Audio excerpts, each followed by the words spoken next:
Well, hi. This is kind of odd and a little embarrassing. So in my attempts to kind of keep things sort of organized and edited and kind of in some form of order, I somehow literally lost an entire episode of Hollow Knight. Don't ask me how I did it, because I'm not really sure how I did it. But it did happen. Honestly, I don't even think I could tell you what was in it, because when I recorded the piece, it was late, I was tired, and probably shouldn't have been bucking around trying to, quote, organize. In any case, what you're viewing now is something I was trying to figure out how to implement into the playthrough, but I really didn't know how to do it in a smart way. So I figured this kind of maybe solves a couple of problems with regards to the missing episode and the fact that I didn't really know what to do with this stuff. But what you're seeing here is a series of rematches that I did against 4 of the main bosses in the game. The False Knight, the Soul Master, the Broken Vessel, and the Dung Defender. And the way in which you enact these is pretty simple. In fact, I showed it in a previous episode. You have to go back to the boss arena and use the Dream Nail on the corpse of the boss. So that was the False Knight, or whatever he's called. That was pretty simple. Here comes the Soul Master now. These fights are technically harder. The enemies themselves, like the bosses, they will do more damage. Their attacks will have new properties. They're fun. I think they're actually just as good, if not in some ways better, than the original fights. Though, admittedly, I'm fairly sloppy, depending on which fight we're looking at. For instance, I know the False Knight, I was extremely sloppy on that one. At least I felt like I was. This one, not quite as sloppy, but it still feels sort of sloppy now that I'm looking at it. And yeah, so in terms of what you missed in that previous episode, honestly, I don't think it was anything particularly important. At least I don't feel like it was. Wasn't anything narrative-wise that happened or anything, you know, heavy that happened. It was mostly just, frankly, I believe the episode ended with me getting killed in the Fog Canyon. So it really wasn't really anything too special. If anything, I was trying to make my way to the 3rd Dreamer, which in the next episode I do reach, and I, you know, take care of that and sort of get the ball rolling on a few other things. But yeah, I don't know. Like I said, I'm a little embarrassed because I wasn't expecting that to actually happen. I knew at some point it might, because I am still kind of getting used to this whole, hey, let's make YouTube videos thing. So hopefully this will be a nice learning experience of sorts. But I figured in lieu of having just a blank space where you know, episode 19 would not be, which could be deemed as somewhat confusing, I figured I could at least fill the void with this stuff. This fight, by the way, I believe should be finishing up here shortly. It's a pretty neat fight. As you can see, the Soul Master, he has some slightly different properties on all his attacks. His dives now have the big waves, which do quite a bit of damage. His projectiles are a little faster, and he fires them more fast, you know, in a faster fashion. And what else? Oh, his when he encircles himself in projectiles, the shape of it is different. It's a little harder to stay out of its way.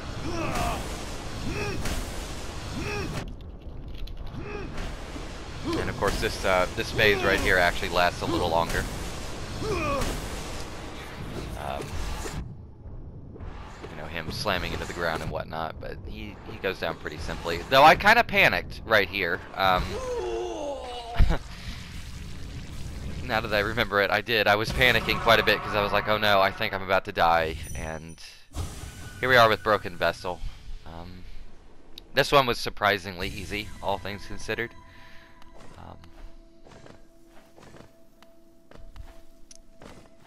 know, I forget. I wonder... No, I don't think I...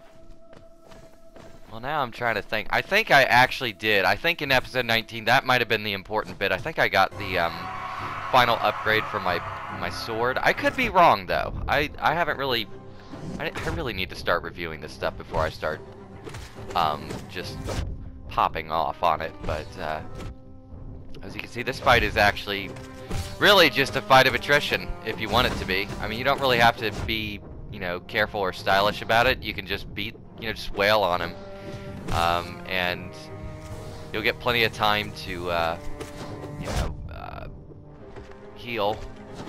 Also, too, I guess I could make note of the fact that my badge setup is a little different here. I think I've mentioned that previously, but if not, then it's different. It's different. Specifically, I had it set up for these bosses because I knew I was going to need a little bit of extra oomph. But yeah, pretty straightforward fight. I didn't even actually realize I'd killed him right there. I thought the fight was still going, and then, you know, silly me. I guess I could talk about the reason why I'm actually doing these, or why I did these. Part of the game's, well, part of the completion stuff for the game is that you're supposed to get the dream nail up to a certain point where it, quote, awakens. And so the easiest way to do that, besides getting all of the dream trees and getting all of the essence you can that way, is to refight these bosses, which will give you a good extra bit of essence. And we're actually coming up to the last one here. This is Dung Defender.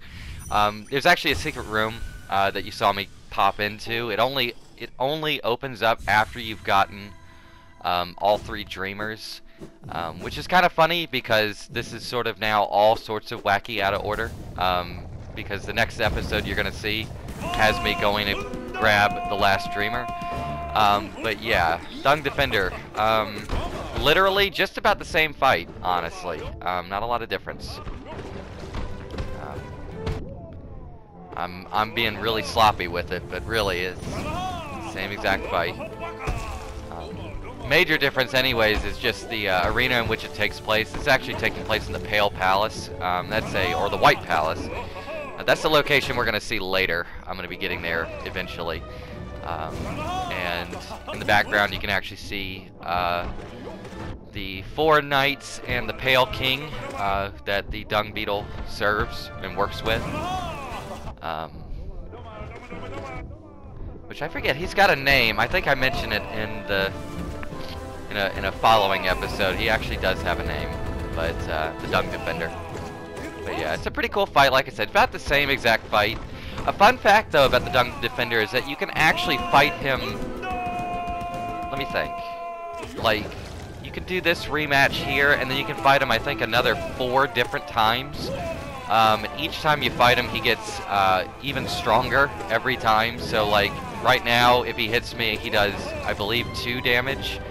The next refight he would do 3 damage, 4 damage. You know, each successive fight he would end up doing more damage. But I don't think I'm actually going to be even attempting to do that. It's kind of completely optional. You don't have to do it. It's just there's a little Easter egg involved with it. But that's it. That's this video. Apologies for episode 19 falling into the ether. Hopefully you enjoyed this though. Like, subscribe, comment at your leisure as usual, and hopefully you'll not be too mad at me for completely screwing this up. Yeah, but that's it for me. So thank you for watching, and bye bye.